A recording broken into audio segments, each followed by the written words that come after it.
ફરી એકવાર America Iran પર વિધ્વંસક હુમલો કરી દેશે। રાષ્ટ્ર માટે મારે વ્હાઇટ હાઉસમાં રહેવું જરૂરી છે। હું બેઠકોમાં વ્યસ્ત છું, એટલે હું આ લગ્ન પ્રસંગમાં પરિવારનો જે પ્રસંગ છે એમાં હાજરી નહીં આપી શકું। આ તો એક મોટી વાત છે। વ્હાઇટ હાઉસની અંદર ડોનાલ્ડ ટ્રમ્પ બેઠકો કરી રહ્યા છે અને બેઠકો પછી કોઈ મોટો નિર્ણય લેવાય તેવી સંભાવનાઓ છે। છઠ્ઠા ભાગમાં ઈરાન પર સૌથી મોટો હુમલો થઈ શકે એ માટે સૈન્ય તૈયારીઓ પણ અમેરિકાની ચાલુ છે। સમાધાનના પ્રયાસોનું ફળ ન મળતા અમેરિકાનું ધૈર્ય ખૂટ્યું। પરિવાર સાથે રહેવું છે પણ વ્હાઇટ હાઉસ છોડી શકું તેમ નથી, આવી વાત એ પોતાની પોસ્ટમાં અમેરિકી પ્રમુખે કરી છે। હજુ સુધી તમે અમારી ચેનલને સબસ્ક્રાઇબ નથી કરી તો અત્યારે જ ન્યૂઝરૂમ ગુજરાતને સબસ્ક્રાઇબ કરો, ફેસબુક અને ઇન્સ્ટાગ્રામ પર ફોલો કરો।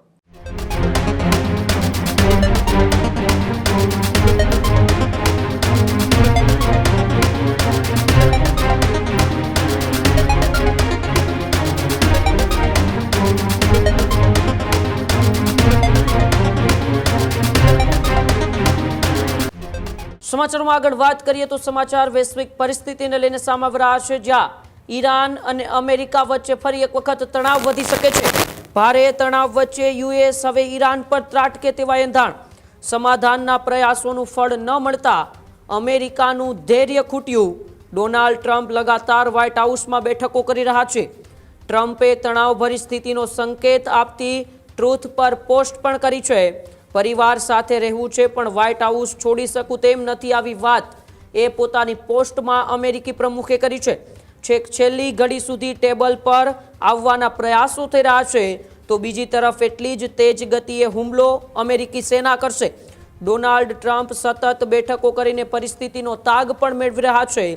સુરક્ષા વિભાગ, યુદ્ધ વિભાગ અને ગુપ્તચર એજન્સીઓના વડા પણ આ બેઠકોની અંદર હાજર છે। હોર્મુઝ સંકટ ઘેરાતા વૈશ્વિક અર્થતંત્ર પણ છુટકારો ઈચ્છે છે, પરંતુ આ બધા વચ્ચે છેલ્લા 3 મહિનાથી મિડલ ઈસ્ટની અંદર જે તણાવભરી પરિસ્થિતિ છે એ તણાવભરી પરિસ્થિતિ પાછળ જો કોઈ મુખ્ય કારણ હોય તો એ ડોનાલ્ડ ટ્રમ્પ છે। અને ફરી એક વખત ડોનાલ્ડ ટ્રમ્પ એ ઈરાન ઉપર મોટો હુમલો કરે તેવા એંધાણ આપવામાં આવી રહ્યા છે, કારણ કે વ્હાઇટ હાઉસની અંદર સતત ડોનાલ્ડ ટ્રમ્પની બેઠકોનો દોર શરૂ છે। ગુપ્તચર વિભાગના વડાઓ સાથે સાથે એ સુરક્ષા વિભાગ અને યુદ્ધ વિભાગના વડાઓ સાથે પણ એ બેઠકોનો દોર ડોનાલ્ડ ટ્રમ્પનો સતત વ્હાઇટ હાઉસની અંદર શરૂ છે। વધુ માહિતી માટે મુફદ્દલ ન્યૂઝરૂમથી જોડાયેલા છે મુફદ્દલ, ઈરાન અને અમેરિકાનું આ યુદ્ધ વધુ વિધ્વંસક બને તેવા એંધાણ છે, કારણ કે અમેરિકી પ્રમુખ વ્હાઇટ હાઉસની અંદર મોટી એક ગેમ પ્લાન ઈરાન ઉપર હુમલો કરવાના કરતા હોય તેવા અત્યારે સ્પષ્ટપણે એ સંકેતો મળી રહ્યા છે। બિલકુલ ઉમંગ, એકદમ સ્પષ્ટ વાત છે, એકદમ કાચ જેવી સાફ બાબત છે કે કંઈક મોટું થવા જઈ રહ્યું છે। એના કારણો બિલકુલ સ્પષ્ટ આપણી સામે છે કે જ્યાં ટ્રમ્પ પોતાની દીકરાના જે લગ્ન થવાના છે એ લગ્નમાં પણ હાજરી નથી આપવાના, પોતાના પરિવારના જે લગ્ન પ્રસંગ છે એમાં પણ હાજરી નથી આપવાના। એમણે ટ્રથ પર પોસ્ટ કરીને કીધું કે અત્યારે રાષ્ટ્ર માટે મારે વ્હાઇટ હાઉસમાં રહેવું જરૂરી છે। હું બેઠકોમાં વ્યસ્ત છું, એટલે હું આ લગ્ન પ્રસંગમાં પરિવારનો જે પ્રસંગ છે એમાં હાજરી નહીં આપી શકું। આ તો એક મોટી વાત છે। એ સિવાય અમેરિકાના તમામ જે ટોચના સૈન્ય અધિકારીઓ છે એની તાત્કાલિક રજા રદ કરી દેવામાં આવી છે અને જે સુરક્ષા વિભાગ છે, યુદ્ધ વિભાગ છે, ગુપ્તચર વિભાગ છે, એના તમામ વડાઓને વ્હાઇટ હાઉસમાં વોશિંગ્ટન બોલાવી લેવાયા છે। એટલે આ તમામ હલચલોનો જો સરવાળો કરીએ તો એક વાત નિશ્ચિત છે કે કંઈક મોટું થવા જઈ રહ્યું છે। બહુ જલ્દી મોટા અપડેટ આવી શકે છે।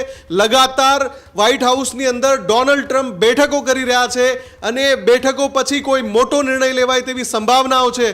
હું આની સાથે વાત ઉમેરી દઉં કે બે તરફી પ્રયાસો ચાલુ છે। એક તરફ સમાધાનના ટેબલ પર લાવવા માટે બંને પક્ષકારોને પ્રયાસો ચાલુ છે, બીજી તરફ જેવો આદેશ છૂટે ઘડીના છઠ્ઠા ભાગમાં ઈરાન પર સૌથી મોટો હુમલો થઈ શકે એ માટે સૈન્ય તૈયારીઓ પણ અમેરિકાની ચાલુ છે અને મોટી જે સૈન્ય હલચલ છે એના સંકેતો મળી રહ્યા છે, કેમ કે એક નહીં અનેક એવા અપડેટ્સ છે જેનાથી લાગી રહ્યું છે કે કંઈક મોટું થવા જઈ રહ્યું છે અને એનો નિર્ણય લેવાની તૈયારીઓ થઈ રહી છે।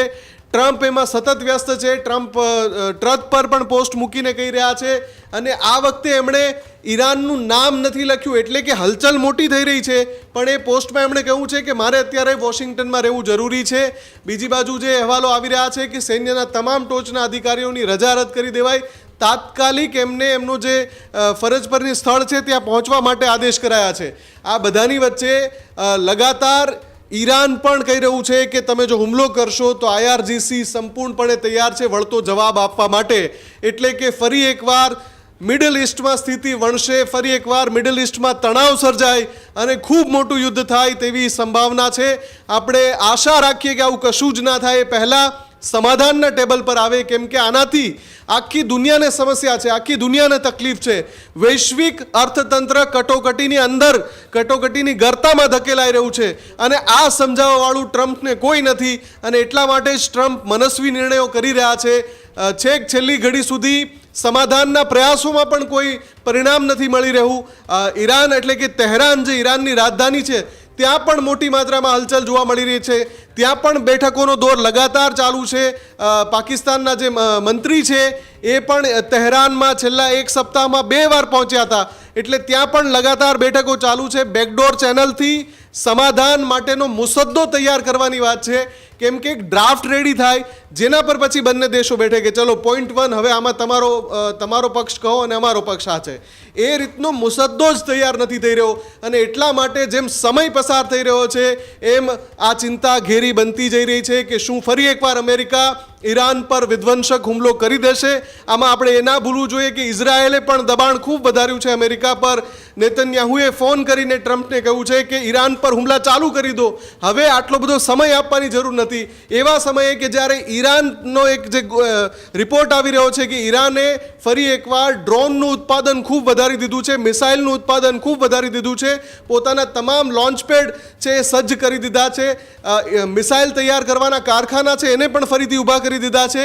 ઈરાન પોતાની સૈન્ય ક્ષમતાને ફરી 80% સુધી લઈ આવ્યું છે, એટલે એ ચિંતા વધી રહી છે અને એવા સમયે અમેરિકા આક્રમક પગલું ભરે તો નવાઈ નહીં. ઉમંગ જી બિલકુલ, આભાર મુફદ્દલ અમારી સાથે જોડાવા બદલ અને માહિતી બદલ. હજુ સુધી તમે અમારી ચેનલને સબસ્ક્રાઇબ નથી કરી તો અત્યારે જ ન્યૂઝરૂમ ગુજરાતને સબસ્ક્રાઇબ કરો, ફેસબુક અને ઇન્સ્ટાગ્રામ પર ફોલો કરો.